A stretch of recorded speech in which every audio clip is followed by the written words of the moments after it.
Have you ever wondered how the Israel-Palestine conflict, one of the longest-running disputes in modern history, began? Our story kicks off in the late 19th and early 20th centuries with the rise of a movement called Zionism. Spearheaded by Theodor Herzl, Zionism was a Jewish nationalist movement, a response to widespread anti-Semitism in Europe. Its goal, the establishment of a Jewish homeland in Palestine, a land seen as their biblical home. As Zionism gathered momentum, Jewish immigrants began to make their way to Palestine. However, this land was not empty. It had been home to Arab populations for centuries. These Jewish settlements didn't sit well with the local Arab communities, and tensions began to simmer. Meanwhile, on the global stage, the world was reshaping itself. The mighty Ottoman Empire, which had ruled over Palestine for 400 years, crumbled at the end of World War I. With its fall, Palestine fell under British control through what was known as the British Mandate. In 1917, the British government issued the Balfour Declaration. In this document, Britain expressed its support for the establishment in Palestine of a national home for the Jewish people. The declaration was ambiguous, however. It also stated that nothing shall be done which may prejudice the civil and religious rights of existing non-Jewish communities in Palestine. This ambiguity set the stage for increasing friction. Jewish immigrants continued to arrive in Palestine, spurred on by the horrors of the Holocaust and the promise of a homeland. On the other hand, the Arab locals felt increasingly threatened by what they saw as an invasion of their land. The British, caught in the middle, struggled to maintain peace and order. But as the years passed, the situation only grew more volatile. By the time World War II concluded, the pieces were in place for the next act of this historical drama. As World War II concluded, the stage was set for a new chapter in this historical conflict. The year 1947 marked a significant turning point in the Israel-Palestine conflict. But why? The United Nations, newly formed in the aftermath of World War II, proposed a partition plan for the British Mandate of Palestine. This plan divided the land into two separate states, one for Jews, the other for Arabs. The partition plan, however, was not met with unanimous approval. While Jewish leaders accepted it, Arab leaders vehemently rejected the proposition, viewing it as an imposition on their rights and sovereignty. Despite the dissension, the State of Israel was proclaimed on May 14, 1948, marking the end of the British Mandate and the birth of a new nation. But the creation of Israel was not a peaceful process. It sparked the First Arab-Israeli War, also known as the War of Independence, or Nakba, meaning catastrophe in Arabic. 5 Arab nations, Egypt, Jordan, Syria, Lebanon, and Iraq, launched a military campaign against the nascent Jewish state. The war raged for nearly 10 months, causing upheaval, death, and displacement on both sides. The war culminated in armistice agreements between Israel and the Arab states, but not before significant demographic changes had taken place. Hundreds of thousands of Palestinians were displaced from their homes in what is now known as the Nakba. These individuals and their descendants continue to live as refugees today, the Nakba serving as a painful memory of loss and displacement. With the creation of Israel and the First Arab-Israeli War, the Israel-Palestine conflict was no longer a regional issue, but an international crisis. The reverberations of these events continue to be felt today, influencing the political, social, and cultural dynamics of the Middle East. With this, the conflict escalated from a regional dispute to an international crisis. Fast forward to 1967, a year that would forever alter the landscape of the Middle East. This year bore witness to the Six-Day War, a conflict that erupted between Israel and its neighboring states of Egypt, Jordan, and Syria. This war, though brief, had consequences that have reverberated through the decades.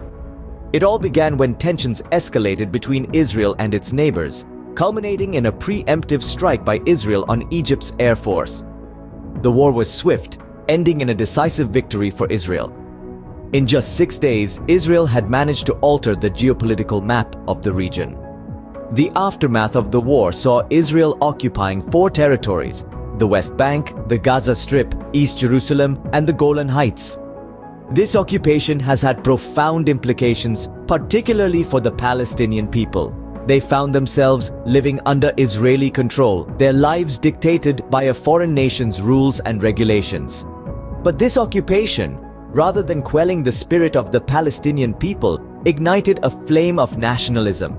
The Palestinians, witnessing the seizure of their land, began to rally around the banner of national identity. They sought to assert their right to self-determination and their claim to the land they considered their own.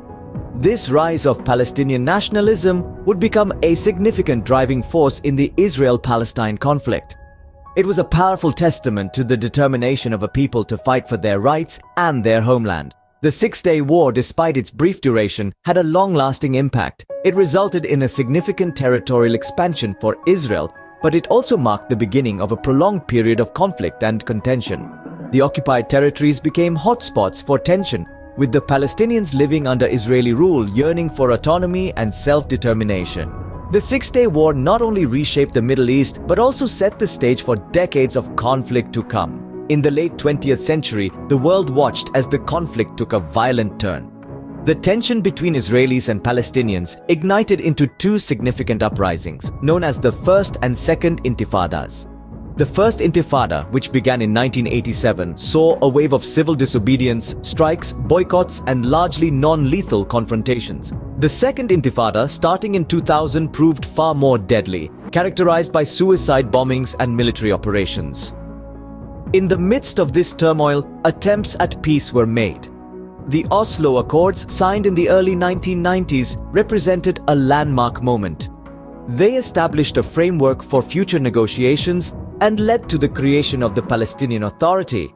Yet, despite the hope they sparked, the Accords fell short of resolving the core issues of the conflict.